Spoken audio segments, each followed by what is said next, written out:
বিসমিল্লাহির রহমানির রহিম। আসসালামু আলাইকুম ওরহমতুল্লাহি ওবরাকাতুহু।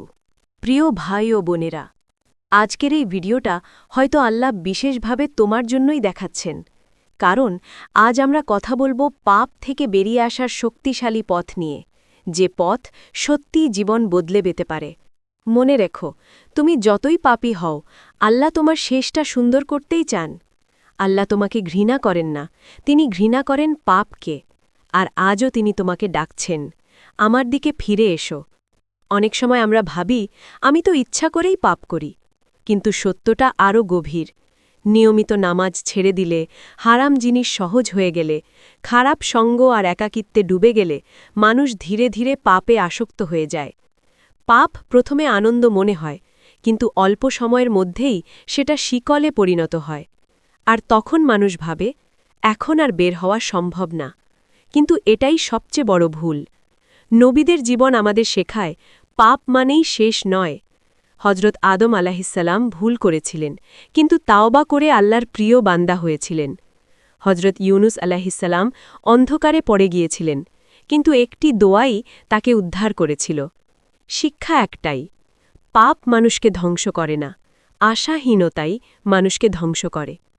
এখন শোনো, পাপ ছাড়ার বাস্তব পথ কি। প্রথমত, নিজের পাপকে পাপ বলে স্বীকার করো, নিজেকে জাস্টিফাই করো না। দ্বিতীয়ত, আল্লাহর সামনে লজ্জিত হও, এই লজ্জাটাই তাওবার দরজা। তৃতীয়ত, যে পরিবেশ, যে মানুষ তোমাকে পাপে টানে, সেখান থেকে দূরে সরে যাও।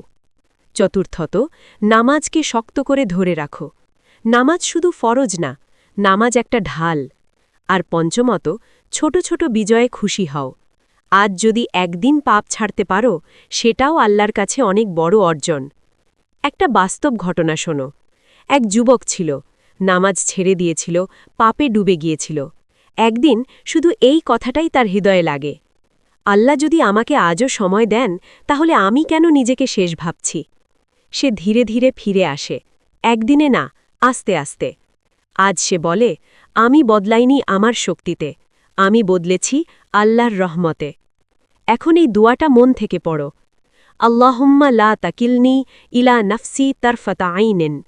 হে আল্লাহ, এক মুহূর্তের জন্য আমাকে আমার নিজের ওপর ছেড়ে দিও না, কারণ মানুষ সবচেয়ে বেশি হেরে যায় নিজের ওপর ছেড়ে দিলে।